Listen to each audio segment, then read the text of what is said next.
Hey everyone, welcome to LearnEnglishPodcast.com. I'm Wason, the show that turns everyday motivation into practical English you can actually use. Stick around to the end, and you'll collect new phrases, mindset hacks, and a final recap you can screenshot for instant review. Hi friends, I am Lydia. Quick reminder. If our pace feels speedy, tap the gear icon and slow the playback. Adjusting speed is your secret weapon for clear understanding and great pronunciation practice when you re-listen later at normal tempo. So Lydia, lots of folks feel stuck in a rinse and repeat routine. Alarm, commute, phone, couch, bed. What smart question can they ask themselves in the mirror tomorrow morning to spot that invisible trap before a whole decade slips by? Try this. Did anything today make my heartbeat speed up in a good way? If the honest answer is no, that's a red flag your days are on autopilot. Heartbeat is a vivid American image of excitement and purpose. Viewers, repeat that question aloud. Did anything make my heartbeat speed up? Saying it seals the vocabulary. Now, why do we keep waiting for a perfect moment that never shows up? Because comfort dresses up as patience. People say, "I'm just waiting until I'm ready." But really, they're scared. A better question is, what's one tiny thing I can start before dinner tonight? Action shrinks fear every single time.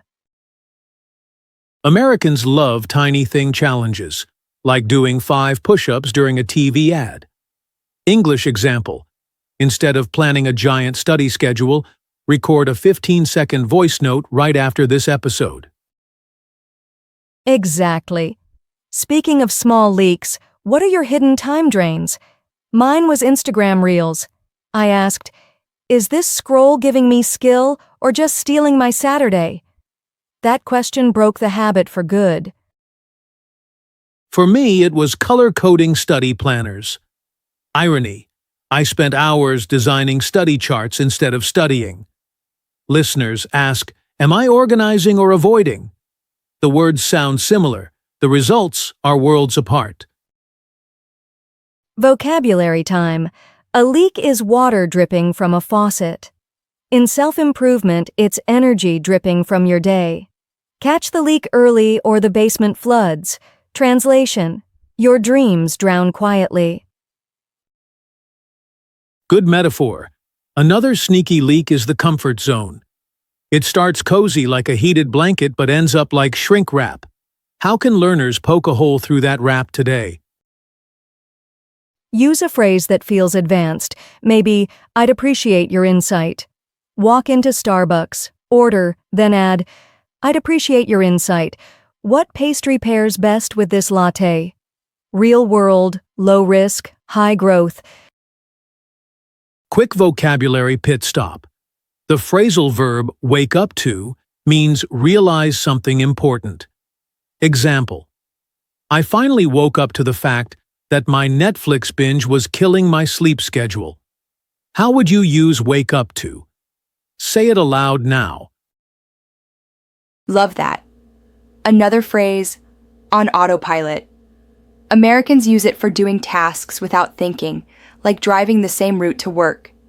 Ask a buddy, do I look like I'm on autopilot lately? You might unlock a real conversation.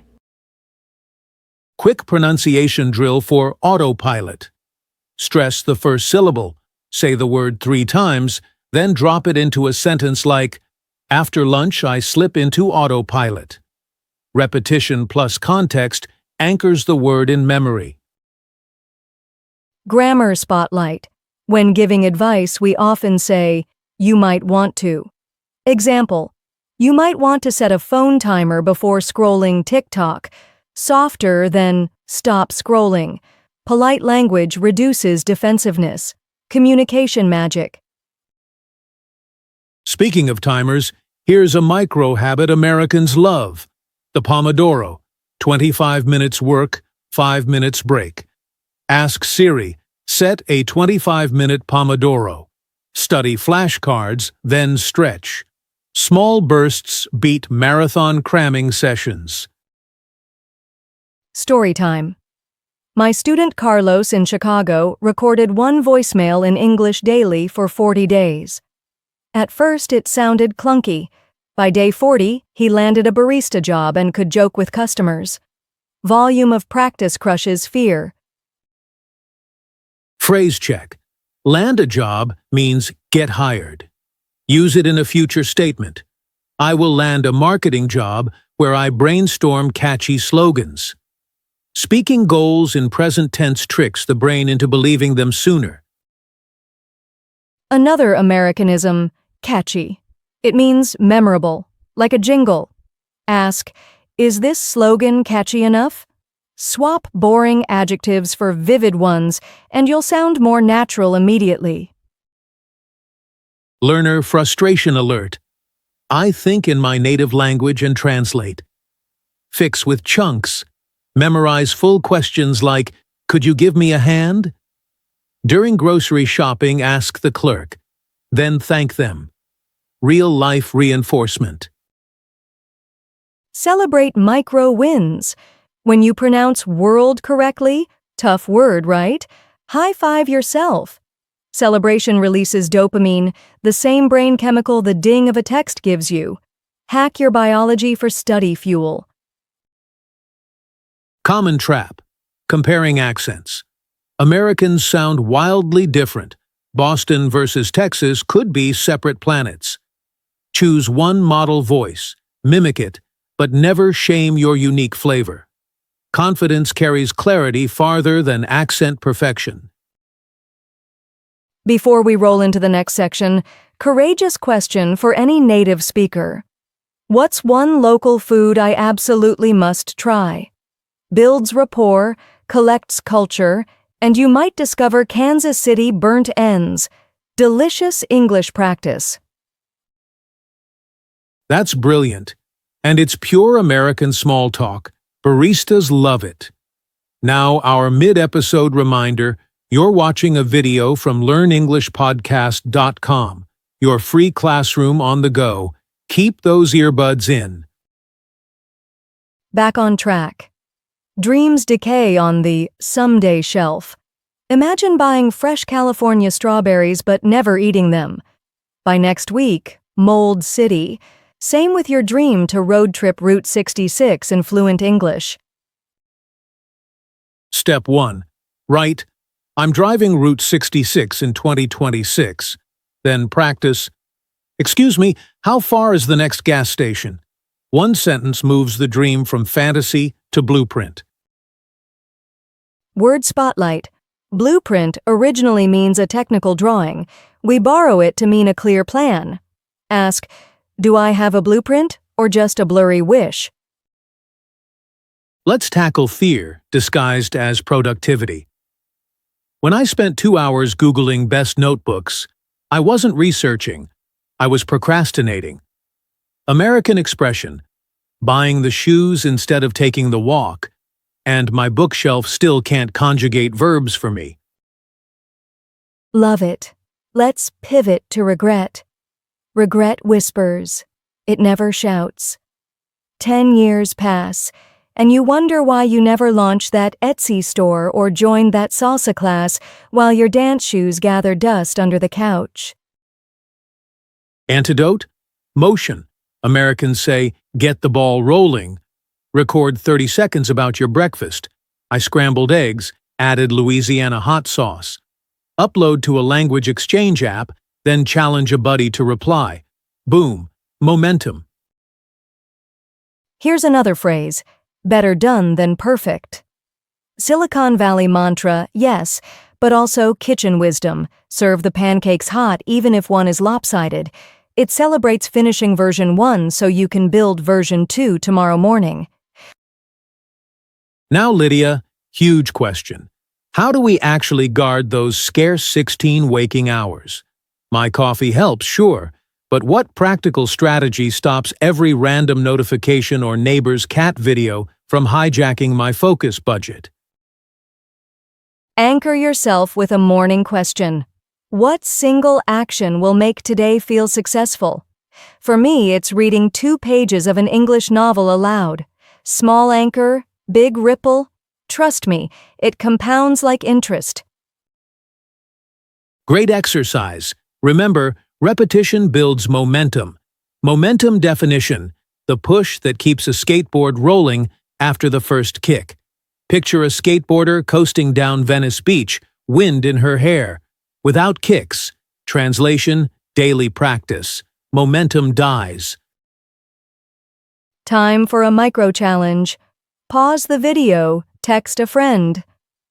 Ask me any question in English tonight at 8. Set the alarm. Come back, unpause, practice guaranteed. Screenshot the chat receipts for accountability. All right, we're entering the home stretch, but don't bail early. The recap and action checklist are seconds away, plus a subscriber shout-out where you might hear your name. We've still got golden nuggets coming, so keep those earbuds secure. If you ever freeze mid-sentence, buy time with a natural filler. Let me think that through. Filler plus transition keeps the conversation flowing while your brain catches up. Practice it in the mirror tonight. Perfect. And always circle back. Let me think that through. Okay, here's my idea. Circling back respects the listener's patience. Americans value quick recovery more than flawless speech. It proves confidence under pressure. Recap time. First, notice the autopilot question. Second, replace waiting with tiny action. Third, patch the leaks, mindless scrolling and over-planning. Fourth, quit fear planning. Yes, the checklist is printable in your mind. Fourth, puncture that comfort zone rap by using a new phrase in public tomorrow. Fifth, revive dormant dreams by speaking them. Sixth, remember motion kills regret. Record that 30-second clip today, not someday. If you wait, it never exists. Seventh, steer your schedule with one clear anchor action. Eighth, leverage accountability. Invite quizzes, coworker challenges, language exchanges. Combine all 8 moves and you'll reclaim hours, confidence, new phrases, and fluent muscle memory that shows up when life surprises you. Before we sign off, a friendly PSA. Adjust playback speed anytime, rewind sections, and shadow our pronunciation by repeating lines out loud. Free repetition, zero judgment, and it turns your commute into a rolling classroom on wheels. If today's episode sparked a light bulb moment, smash the subscribe button for LearnEnglishPodcast.com. Ring the bell so each lesson drops while you're brewing coffee or jogging in the park. Drop a comment with the phrase you're brave enough to try today. We read every message, we respond with tips, and we might feature yours in next week's episode. Early commenters often shape future topics, so you literally guide the curriculum. Until then, keep speaking, keep steering, and remember, life's too precious to waste a single word, especially an English one. Make every sentence an investment, every conversation a mini adventure. See you in the next lesson.